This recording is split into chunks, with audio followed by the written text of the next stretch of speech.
All right, y'all. What's going on? Welcome back to another episode of hashtag CB99 Talks. I'm Combo Breaker 99, and I'm back with another boxing episode for y'all, man. We had a fight overload, man. We had a pretty good night of fights, in MMA and boxing. We had different apps showing different fights, ESPN, The Zone, Fox. We had like four different fights, and some of the fights were decent. Not all of them were great, but I mean, they definitely were some highlights. Going down, and I just want to go back and talk about some of these fights on the cards. We had Eleider Alvarez versus Joe Smith Jr. I'm a fan of the light heavyweight division. It's kind of one of the slept-on divisions with a lot of talent. And I think that a lot of people are missing out on good fights. They missed out on a good one Saturday. If they didn't tune in. Um, the Zone had what else? What else did the Zone have? They had Dillian Whyte versus Alexander Povetkin. That was like the highlight. That was like the highlight heavyweight knockout of the weekend. So let's talk about that a little bit. What else? Katie Taylor versus Delfine Persoon, the rematch. Of course, that was a highly anticipated rematch. So let's talk about that. The return of Shawn Porter versus Sebastian Formella. Did y'all like this fight? Did you think this was a big improvement on Shawn's style from what you've seen? So yeah, we'll talk about all that, man. But yeah, going back to Eleider Alvarez versus Joe Smith Jr. real quick. Eleider Alvarez, like a few years back, he was considered a big threat to a lot of the light heavyweights, even before he faced Kovalev. He was a guy that Adonis Stevenson, was supposed to have the fought maybe like two or three times, but it was reported that he was given step aside money so Adonis Stevens could fight somebody else or defend his title against somebody else. But Eleider Alvarez, I always felt like he was a good counterpuncher, and he had a good, strong style about him. I always felt like he could bring something that was gonna really take over some of these guys in light heavyweight division. He was able to do that against Sergey Kovalev, but since then, he lost the title, and he's just kind of been on and up and down. And against Joe Smith Jr., Joe Smith Jr. I know he's not like this big standout guy. He's not like some of these other highlight real type fighters. These guys with the gifts like Artur Beterbiev or Dmitry Bivol. He really reflects like his work life. Joe Smith Jr. was a construction worker, and when he gets in the ring, he works. He's a hard worker in the ring, and consistent hard work like that is something you can't sleep on. I feel like Eleider Alvarez, he's got that IQ. He's got that IQ that's a little bit higher than Joe Smith in some ways.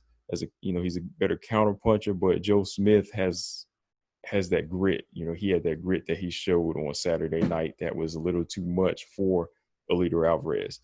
Joe Smith, he just did what he had to do for 9 rounds. I mean, he pretty much washed Eleider Alvarez up until round 9. He just outgunned him in the jab department. He stayed busy. It was like Eleider Alvarez didn't really come up with like a game plan except waiting for one big right hand. Kind of like how he was doing in the Kovalev rematch. In the Kovalev rematch, Kovalev came back to box more, and it was just like he didn't have an answer for like volume punching. And he kind of showed that in this fight. He didn't have an answer for volume punching. So Joe Smith Jr. just came with everything he had. You know what I mean? And the shots he's throwing are very hard and very strong because he was really busting the leader Alvarez up to like 5th round. He just had like this big spot of blood on his nose from just taking consistent jabs and right hands. And then Eleider Alvarez was just getting backed up into the ropes while Joe Smith was just pinning him there and like hooking around the side, coming up the middle with the uppercut. And I would say like Eleider Alvarez, he definitely had the power to hurt Joe Smith. I remember he caught him maybe like once or twice in like the mid rounds, and he kind of stunned Joe Smith a little bit, but he didn't follow up with it. And that's his thing. Like he doesn't really follow up enough. Like he'll throw a combination here and there, but he's not a busy fighter. So Joe Smith, him being a workman, he's just going to come in there and break you down. That's what he does. That's what he did to even the old B-Hop. he tried that with Sullivan Barrera, but Barrera, he's much stronger and he can work just as hard. But Joe Smith just came in there and did what he had to do against Eleider Alvarez.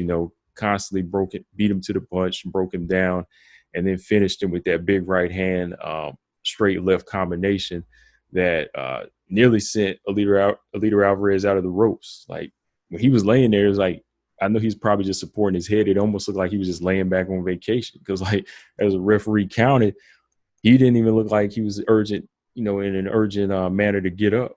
So, when he got up by 9, the referee just said, "Oh, that's it." He got counted out. But it was a good performance. Like I said, I like to see these names like Smith and Alvarez mix it up in the light heavyweight division.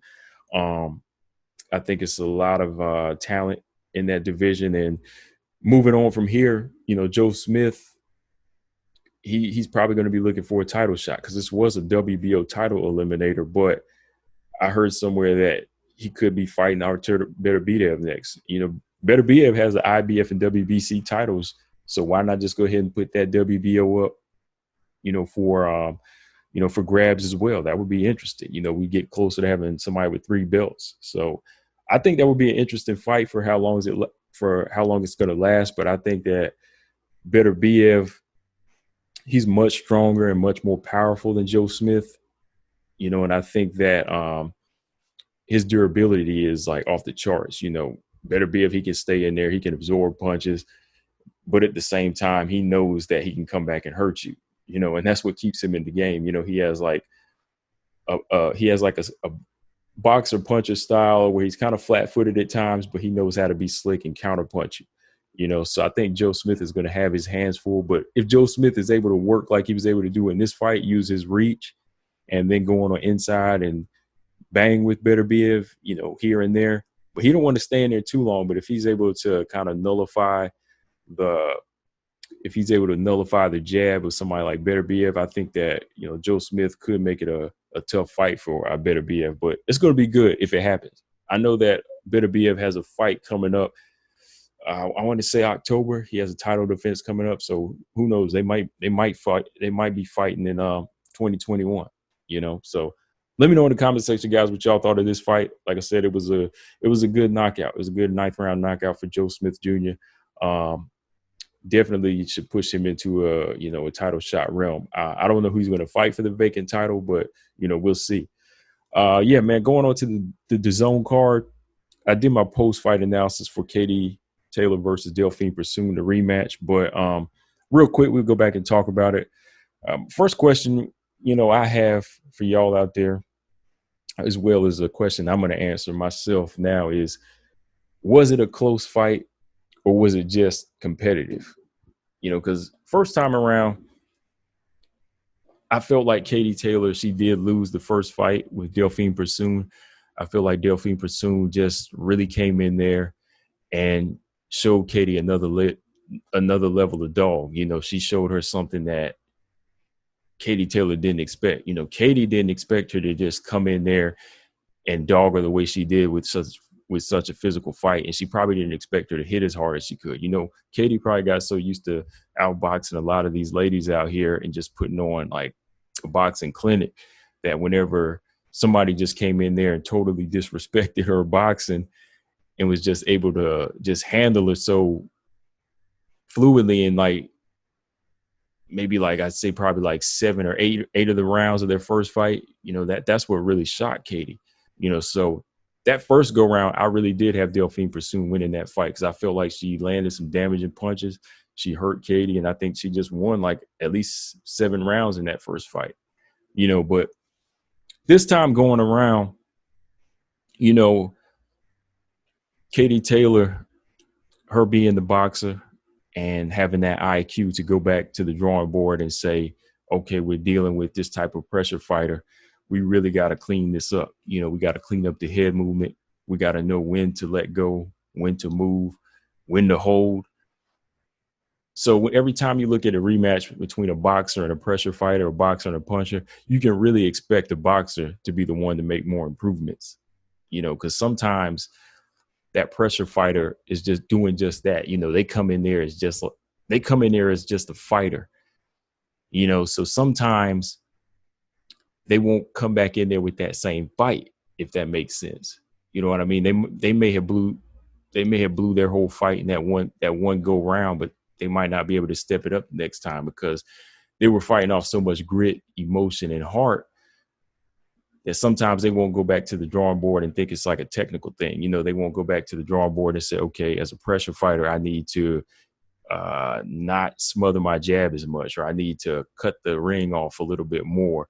I need to feint with my jab and get her to walk into the right hand when she turns to the left. Little things like that, you know. So when you think about it, like I said, boxers, they're the ones that are going to really go back because they're the ones really being technical about it. They're the ones seeing the angles more so in the judgment of range. So I think Katie this time around, she really went back to the drawing board and tried her best. She tried her damnedest to make this fight more so go in her favor. And she did, in my opinion. I feel like Katie Taylor did win this rematch. I got to say it wasn't as close either. I think it was really competitive, and she really went through hell to earn it. Because like I said in my post-fight analysis, I broke it down, man. I say it was probably 6 rounds to 4. I say 6 rounds to 4 convincingly, or maybe even 7 rounds to 3 for Katie. You know, I think there was just a lot of roughhousing in there from Delfine Persoon, and you know that was a lot of the movement that really burned a lot of energy of Katie Taylor out. But I think Katie overall landed the better punches. She made the better adjustments this go round. And again, like I was saying about fighters, some pressure fighters sometimes not making improvements. Delfine Persoon didn't really make any improvements this time. You know, she didn't really come in there with a game plan to do what she did the first time and then clean it up. You know, because a lot of the work she did in the first fight was a little bit, some of it was accurate, some of it was messy. So this time around, she should have cleaned it up to make it a little bit more accurate, you know. And I think that Delfine Persoon didn't really work on, I guess I would say like her punch placement. You know, there were sometimes she would lob that right hand and she would miss by miles, or sometimes it would just seem like it would just go really off target. And then there was times that she would walk in just punching, like as she was walking, she would just like punch at the same time as she walked, which to me, you know, that's taking away a lot of energy. And at the same time, your opponent sees that coming, so they're just going to duck it. And, you know, Katie really did show a lot of good head movement this time. You know, she was moving her head a lot. She was, you know, ducking a lot of shots. You could see her face. It didn't really come out too bad except for that big hematoma on the forehead. I think that was like a headbutt, you know, from whenever Delfine came in one time. But again, the punch placement of Katie was a lot better. The accuracy was better. You know, she was landing some good left hooks in that second round, and she busted Delfine's face with that one good left hook. And then like the right side of her face started swelling. And then just looking at the rounds, man, look at all the close work in there. You can see Katie going to the body, stepping in and out, you know, landing her jab. It wasn't really to like, I would say, well, first off, the first half of the fight, I had Katie Taylor winning it like 5 rounds to 0. You know, I think that Katie boxed beautifully in such a rough dog fight. You know, she was able to box even though it was a hard first 5 rounds. But that second half of the fight, that's where Delfine really did step it up because Katie slowed down. And that's what a pressure fighter needs to do. You know, they need to go ahead and put the body work together, which Delfine didn't do. And she probably could have got her to slow down earlier. But like round 6, 7, and 8, Katie did slow down. So Delfine started catching up with the long shots. You know, she started hitting her with some good straight shots. And then on the inside, she'd work her and hit her to the side of the head and, you know, kind of throw Katie off a little bit, throw her rhythm off. And her long jab is good. Like Delfine, if she would commit to it more, she would have touched Katie a lot more. Because Katie's fast, but she wasn't fast enough to get completely out of the range at times, you know. And I think that's what was, you know, kind of making it. That's why it's always a close fight for Katie, because, you know, Katie can't get completely out of there. And she's not as strong as Delfine, you know, because you can really see Delfine's a strong fighter. This is her thing. But like Katie had to be so physical in there with Delfine that her legs were gone half the time. That's why she was so tired. And then after that, when you get like to the 8th and ninth round, Delfine is catching her with these big long shots. But I'd say like in the championship rounds, they were kind of split. I think Katie won round 9, and then I think round 10 went to Delfine just because she really turned it up. She turned it up trying to go in and close the show. But yeah, all in all for me, I had it as a unanimous decision for Katie. I think she did win it 6 rounds to 4. Not close, but she really had to work for it. And I think there's a big difference that close would say that, it would have to be like a draw, like 5-5. And, there had to be rounds where they were so close. But I think that the 6 rounds that Katie did win, she completely outboxed Delfine in a very, very physical fight. She really had to earn those punches. She really had to earn the higher output of punches, when it came down to it. But moving on from here, man, Katie Taylor, I still want to see her fight Amanda Serrano. Hopefully that fight comes to fruition. Delfine Persoon, she's still a tough fighter, but I think there's a lot of improvements that can be made, just because of her style, her pressure fighting style. It can be so much more intimidating to fighters. If she's looking at people like Mike Tyson or Joe Frazier, she likes to come in there moving her head early on, but she needs to be more consistent and a little bit more precise with the punches. Look at Joe Frazier, look at Golovkin even. Golovkin, because she kind of has that frame like Golovkin where she's walking you down, and then she needs to be more accurate, more powerful with that jab. She needs more power behind her jab. But yeah, man, overall, that was a good fight to me. I think that their style matchups always make for good fights. So, hopefully Katie can find more fighters like this to fight, because it's definitely going to put on a show. But let me know in the comment section what y'all thought of the fight. Do you think that Delfine won the fight? Or do you think Katie Taylor won the fight? Honestly, this time, personally, I think it's 1-1, even though Katie's won both, but I think it's 1-1. But yeah, man, moving on. Dillian Whyte versus Alexander Povetkin. Like I said, I was telling some people I'm not really like a big fan of these two, especially after both of them got popped. But, whenever they come to fight, whenever they're clean, they put on a good show. I think that Dillian Whyte, a while back, I was kind of vouching for Dillian Whyte getting the title shot because he had fought like 9-10 fights in a row. And, he had been, wanting this title shot, either Wilder or rematch with Anthony Joshua. So I was like, cool, I think he should get it, just by looking at his resume. But then he just started doing crazy crap, getting popped. He got popped like 2 or 3 times in a row, and then they tried to cover that up. Then he just started talking like major trash about Wilder. Like, it wasn't even like I want to fight, he's just going off the deep end, trolling, talking nonsense. So, that just kind of made me lose a little bit of respect for him there, because it wasn't about the fight anymore. He's just talking crazy. But Povetkin, same with him. After he got popped, I wasn't really feeling him anymore. But I can't lie, man. He is an educated boxer, and he showed that Saturday night. He showed that even at 40 years old, he can still compete. And, it's the heavyweight division. So more than likely, he still got the power.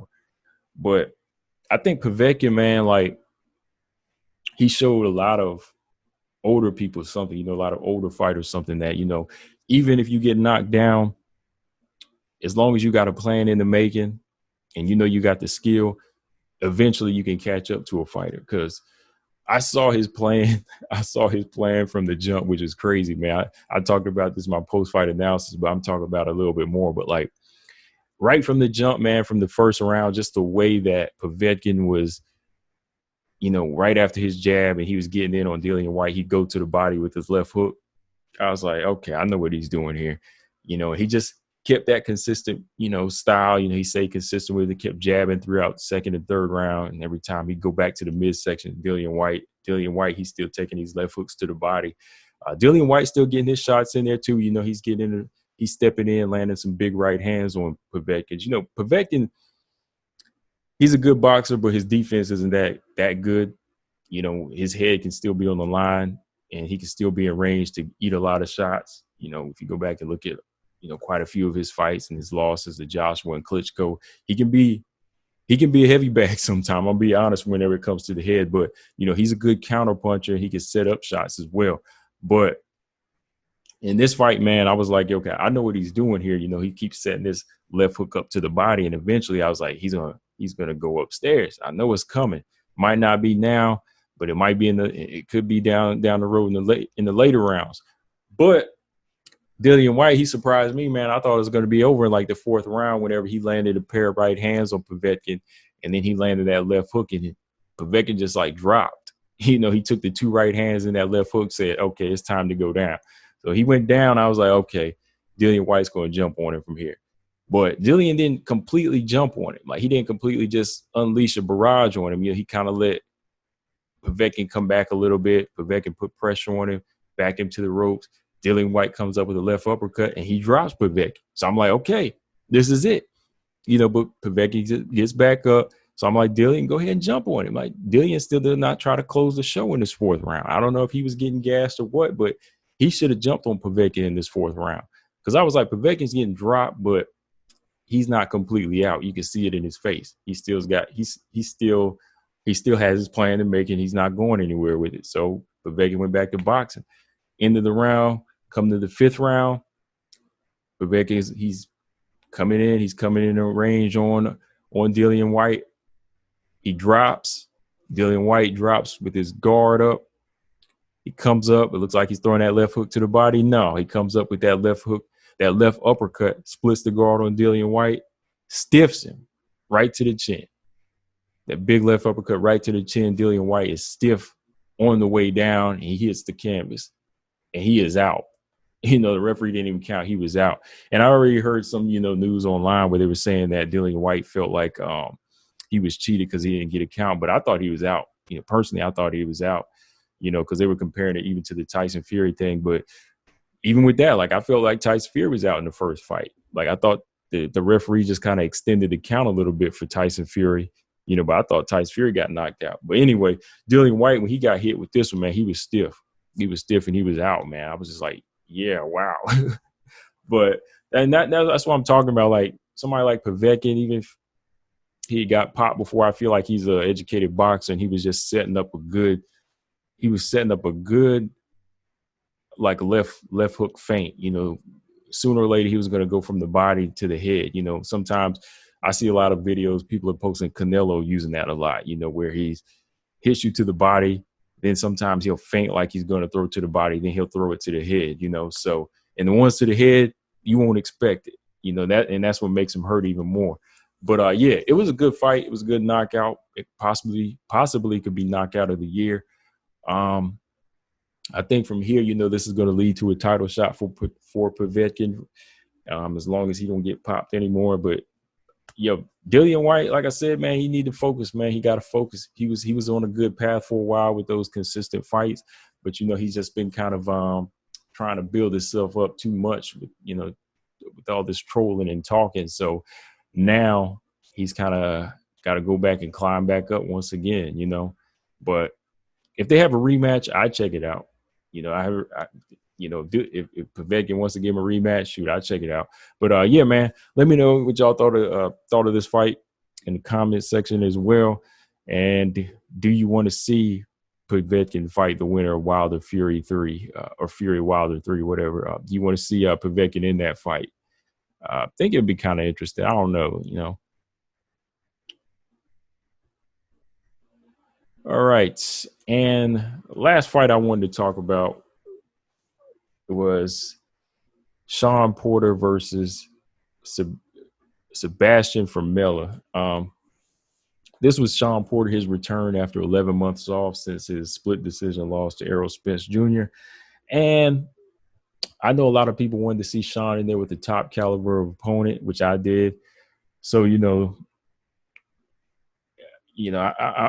was kind of in the same boat with a lot of people where they were feeling like, okay, this is Shawn Porter, we expect more from him. But I can't really blame him at this time right now, because not everybody's wanting to fight right now, and Errol Spence, Danny Garcia, they're already booked to fight. Danny Ugas, I'm not sure if he is booked to fight. but I don't know why, I guess they didn't want to give him a rematch. Keith Thurman, he's still not in there. And, the best fight that everybody wanted to see after him losing to Aerospace was Terrence Crawford. But Terrence Crawford doesn't want that fight, which I think is crazy. When it comes down to it, I don't know what's the game a lot of these fighters are playing as far as their moving. They're making moves in here as far as their chess game. Like, I don't know why it always has to be one specific opponent they need before they get to the titles or to the top that they want. I'm just like, y'all need to fight everybody. Y'all seen Evander do it. You seen Andre Ward do it. They don't play that like complacent game where it's like, okay, no, I'm not fighting this guy. I want this guy instead. But this guy is available. Fighter A is available, but you don't want him. Instead, you want to wait for fighter B, who's like over the hill and, already been beaten by the champion that you eventually want, So I just think those kind of moves are crazy. Like, if Shawn Porter's available, just take it. Just take the fight with him. Why make this so difficult? But Shawn couldn't get that fight, so he's taking on an undefeated Sebastian Formella. I know a lot of people aren't familiar with him. I've seen him box like a couple of times, just on checking out fights on YouTube. But Formella, he's actually this is actually his first fight in the U.S. I want to say he's fought all his fights in Germany.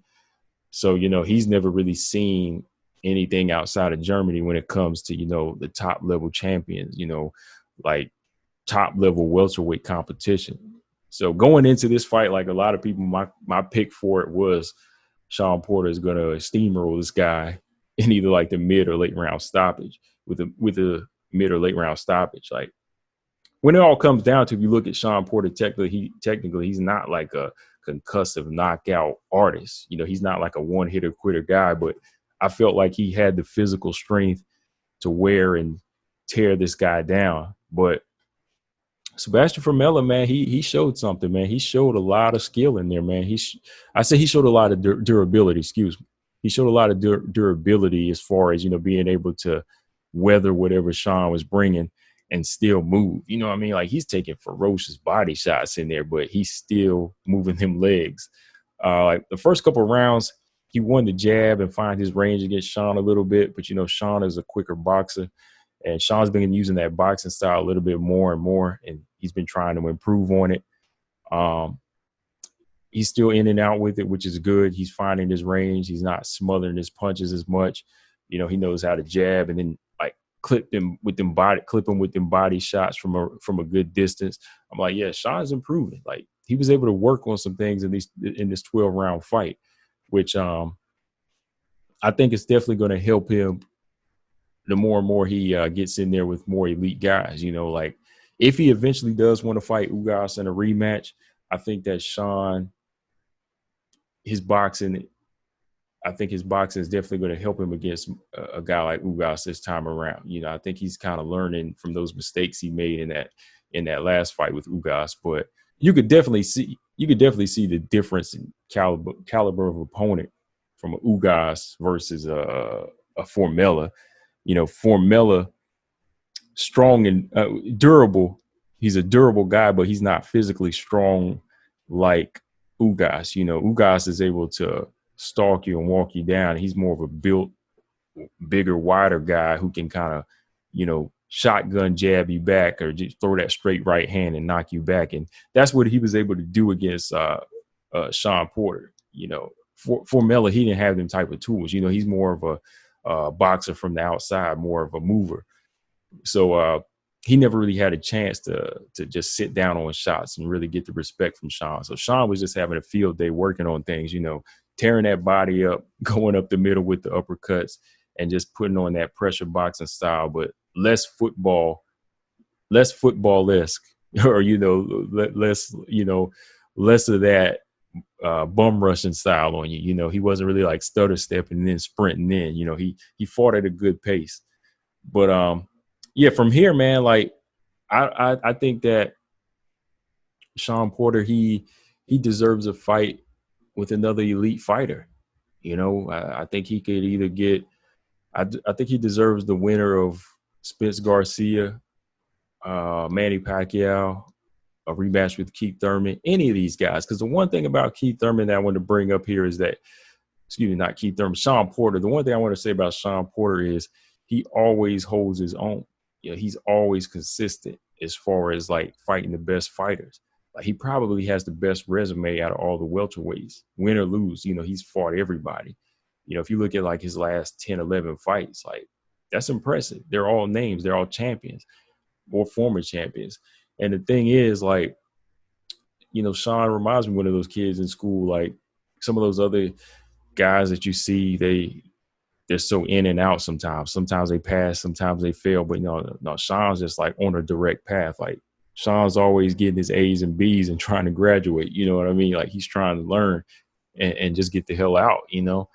You know, he don't want to be held back. You know, he's not trying to pick and choose what he does. He's just going with the flow, but making himself better. Like Shawn, like I know a lot of people, like I said before, they don't like his style, but I like his style. You know, I feel like he comes to bring excitement. You know, he's always coming in there to box, or he's coming in to fight. You don't know what to expect from him. And that's why I say like he does this against elite guys. So after fighting this fight with Formella, I think he deserves a fight with, you know, three of those guys, like I mentioned, you know, Thurman, Pacquiao. I think he, you know, deserves a fight with Pacquiao, yeah. And the winner is Spence Garcia, because he's always staying there, man. He's always staying there. He's always been in that realm. He's always doing something to prove that he belongs in that realm. Like people are mad at him fighting for Melo. Well, he had to fight for Melo until he, you know, one of these other guys calls him out. And right now, you know, guys like Crawford that are really free or looking for a fight don't want it. You know, so you can't really blame Shawn in this position. You got to blame the other fighters who are more so picking and choosing, or, you know, just not ready to fight. You know, like out of that past 11 months, I'd say Shawn, he probably was ready to fight, but most of these other guys, they weren't. And, you know, I know Ugas, he wants a rematch. He wants a rematch with Shawn. And I wouldn't say, if Shawn don't want to fight right now, I can't really say Shawn is ducking him, because Shawn did pass that test. I mean, very narrow, you know, it's very narrow. But I think Shawn does have the choice to say, no, I want a title shot next. You know, Shawn has been through too much to say, okay, I have to go back and fight Ugas again. Nah, he don't have to do that. He beat him already now. Already, so let him get another title shot, because he's one of the only guys that wants to stay consistent. But yeah, man, that's pretty much all I got on this episode. Like I said, I just want to go back and talk about these boxing matches that happened. And really quick, going back up to Katie Taylor, like the Katie Taylor Delfine fight. How good do you guys think Katie Taylor is? That was another question I wanted to ask y'all. Like, I think Katie is impressive with some of her boxing, but like for a fighter, the way Delfine was able to get to her, I know styles make fights, but the way she was able to get to her in both of these fights, like how good do you guys think Katie Taylor really is? Like, do you think she'll be able to watch some of these other ladies? Like, when she takes on Amanda Serrano, like, do you think she'll be able to handle somebody like Amanda Serrano, somebody that's much stronger, much more precise with her punches? You know, somebody that's, you know, ran through like 7 divisions. You know, do you think that she'll be able to handle a style like Amanda brings to the table? But yeah, man, that's pretty much all I got as far as the fights that I wanted to talk about. But real quick, you know, I know the last news I heard was that, you know, Terrence Crawford, he really is in negotiations with Kell Brook now, which I think is crazy. You know, I just think that, man, like it's a fight that I guess I'll take, and like all the fans will take, you know, because we have no choice. But whenever Keith Thurman just brought up Terrence Crawford's name and the whole "I'll sign the contract" on IG Live, we were just all like, let's make that fight. You know, let's get that fight. Let's get Crawford Thurman now. You know, that fight makes so much more sense than Crawford Brook. You know, and I know that Crawford threw such a, not Crawford, but I know Thurman, he threw a wild number out there, like $10 million. But to me, that's just like a negotiating point. If a guy throws out $10 million, you're not just going to give it to him. You're going to say, oh, that's a little steep, man. What about 5? Then he might say, what about 9? And then you say, what about 6? He says, what about 8? And you say something like, what about 6.5 or 6.8 million? And then finally, like, he starts to come into agreement. That's how it's supposed to work out. But it was just like they just shut the door as soon as he said $10 million, and I was just kind of like, who doesn't want to fight? Like, who doesn't want this fight? Why has it got to be this hard to make a good fight? And for them to say that Keith Thurman is not credible, come on, the guy was the unified champion, has just finished fighting a close fight with Pacquiao. I know that he's been coming in boxing in and out as far as, with the injuries and everything. But I think that he's definitely a lot more durable than Kell Brook. Kell Brook is damaged goods. He hasn't fought at welterweight in like 3 years. Correct me if I'm wrong, but I think it's like 3 years now. He hasn't made 147 in 3 years. And we want that fight. And I think 2 broken eye sockets are worse than like a bad elbow or a bad hand, which is all Keith Thurman has, So I think that Keith Thurman, he's still like in a mindset where he wants to get back into the game. I think he really wants to make this fight. And my last suggestion too about the fight is that, okay, let's take that $10 million that Keith Thurman said he wanted, and let's say, Keith, you can't have this $10 million, but we will make this fight. You can have it. We're going to split that $10 million up, 5 for Crawford, 5 for Thurman, and let that be it. Let's just make it a 50-50 fight then. Let's say Thurman does have that stock on the PBC side. You look at his numbers versus a Crawford, whose numbers are, he's a champion, but his numbers aren't as good as Thurman, pay-per-view wise. Thurman, Crawford does have some high, like, million views on like televised fights, but not really when it comes to pay-per-view. So I think it should just be 50-50 at this point. I think that it really should just be 50-50. Just make the damn fight, because I want to see this style matchup, man. Like, there's so many good fighters at welterweight, but they're not mixing it up enough, man. Like, UFC is putting them to shame, man. Like, we're already getting Curtis Blades and Derek Lewis, and on November 28th, and next month we're getting Israel Adesanya versus Paulo Costa. So all of these matches that I say I want to see are happening there. But like when you say a Thurman Crawford, it's like, no, that can't happen. No, that's not gonna happen. So many matches that we're just missing out on because it's all about the money and the egos going on in boxing. But yeah, let me know what you guys think. Do y'all like the fact that negotiations are going with Crawford Book? Let me know in the comment section. I personally don't like it. I want Crawford Thurman now. But yeah, guys, that's all I got on this one. Make sure y'all follow me here. I'll post everything up. As always, Combo Breaker 99 on Instagram. All Boxing Everything on Instagram. That's why I call these segments All Boxing Everything. And follow my other podcast, the Jab Podcast. You can also follow the Instagram for that at the Jab Effect, which I post all that right there. But yeah, man, I'm Combo Breaker 99, and I'll be back with a women's MMA episode for y'all. I'm out. Peace.